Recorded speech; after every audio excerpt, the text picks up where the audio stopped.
Happy Saturday. Welcome back to Kevin Toll Reads. I am here without my hoodie, letting my gnarled ear out in the open. But I'm here because I have another video in the Why You Should Read series. This is my 7th video, I believe, in the Why You Should Read series.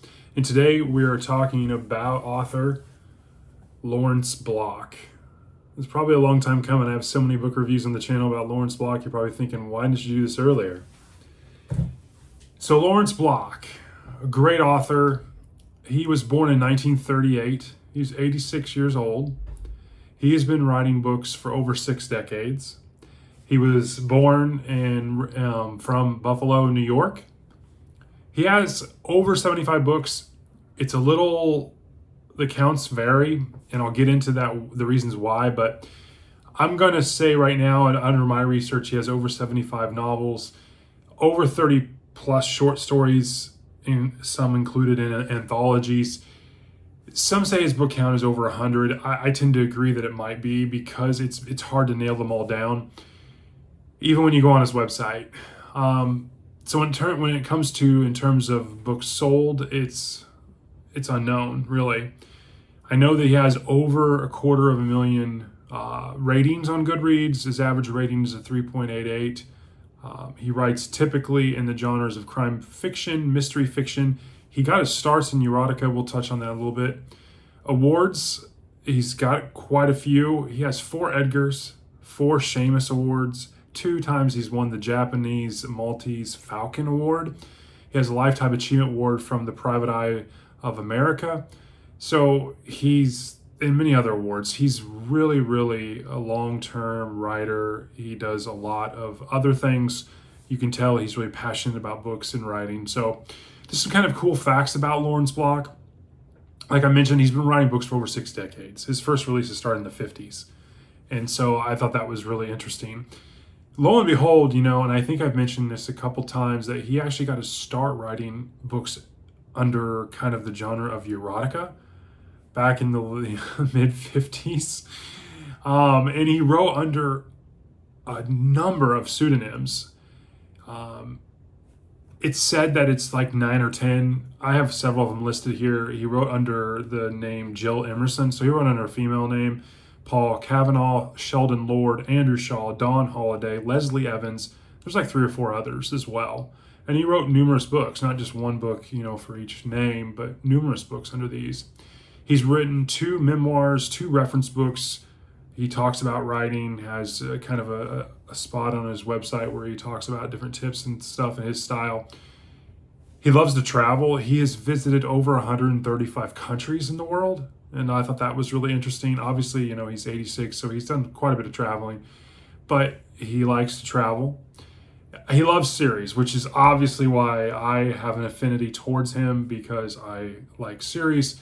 He's written the Bernie Rodenbar series, the Evan Tanner series, the Matthew Scudder series, the Chip Harrison series, the John Keller series. Yeah.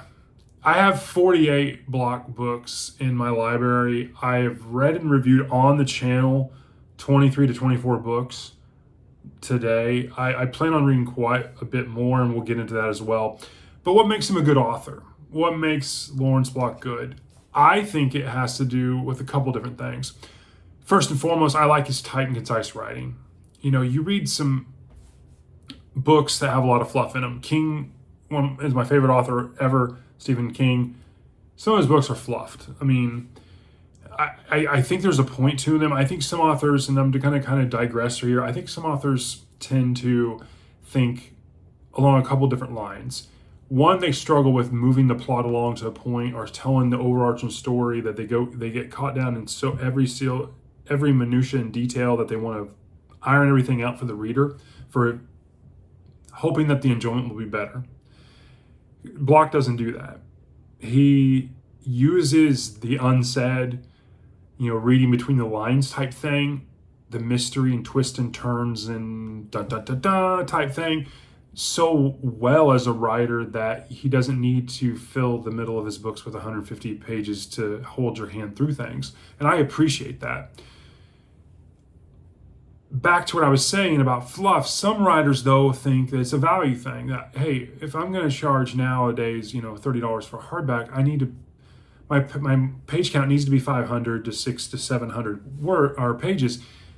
It's not necessary. A good 300-page book that's written well can be fantastic. And if you read Louis L'Amour and some of the better books, a 150-page book can pack a ton in it. To me, it's an author thing. It depends on the authors and that kind of thing. So I appreciate that. I love the shortness and crispness of the book, of his writing and his books. I appreciate it very much. I really tend to think that his books are, for me at least, they're like little breaks. Like when I'm reading bigger books, whether it's an epic fantasy or a King or a Follett or an Archer or a 500 to 600 page book, going to a 250, 300 page block book, it's like a vacation for a minute. And it's really easy to refresh your love for writing. And I found that, you get real more passion if you're getting in a slump. I really appreciate that about him. I think his books, and I don't know, maybe I'm showing my age, but they're really like, Law and Order SVU, in the sense like, that's what it kind of reminds me of, so to speak. And that would be a terrible analogy or a comparison, but you get some brutal content. He's not afraid to be very brutal and cover topics that aren't for everyone, but he doesn't hold any punches back. And I appreciate that about him. He obviously lives in New York. He has an affinity towards the city. Scudder and the Keller series, both those series are heavily involved around New York. Although some of the other books in the end of Keller, they branch out. And some of his other novels have also branched out. Obviously, again, he's traveled, so he likes, other places as well. But definitely New York is a nucleus for him. Again, he's been writing books since the 50s. But when you read some of the books that are more current in the late 2000s beyond, you get a lot of writing that isn't dated. You would think a guy of a certain age would struggle with some of the new technology and to be able to, give that timestamp. I always think, and if you've seen some of my Scudder reviews, I think he timestamps his series very well, and he does it very offhandedly and does it very, you pick up on it, and he doesn't have to get into the weeds and write, 10 pages to give you an idea of what time period we're taking. He does it just in a matter of a few sentences. And again, it goes back to that crisp writing. So a couple really cool quotes, both of them from the Scudder series, I thought were really good, that kind of showcased some of the prose of him. We have an excerpt from The Dance at the Slaughterhouse in the Matthew Scudder series. It says, sometimes it's a dog-eat-dog world, other times it's the other way around. And that's just really that's how he writes.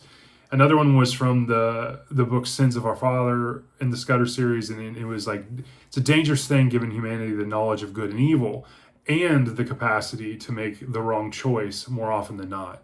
And that's definitely how he views the world in shades of gray.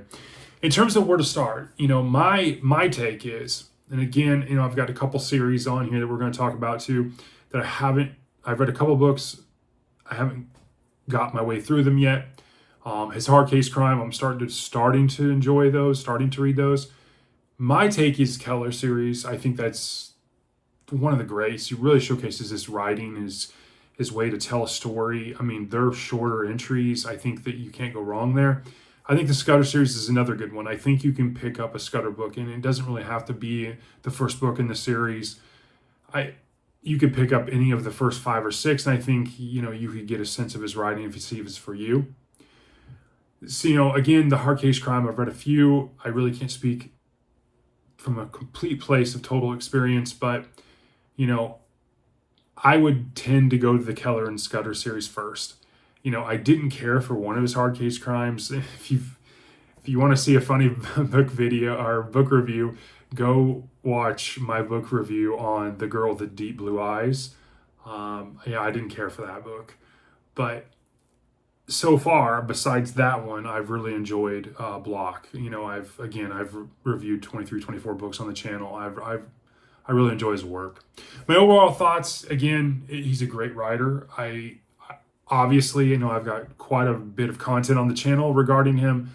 I'm really close. I got a short story collection and a novella left in the Scudder series. I'm going to knock that out. I will, in 2025, my long-term goals for that year will be finishing the Evan Tanner series, finishing the Bernie Rodenbar burglar series. And so there are going to be book reviews on those as well. And then I'd like to also just read some of this standalone hard case crime stuff. And so my overall thoughts is he's a great writer. I think he definitely, in my opinion, is a little underrated because you just don't hear a lot about him. You really don't. You should check him out. You really should. So that's my video. It's been a great week on the channel. I'm really enjoying the book that I'm reading now. There's been a great number of videos, a lot of tag videos. We'll talk about that, a weekly wrap up. But I hope you're having a great Saturday. Happy reading, and enjoy the rest of your weekend. Thanks.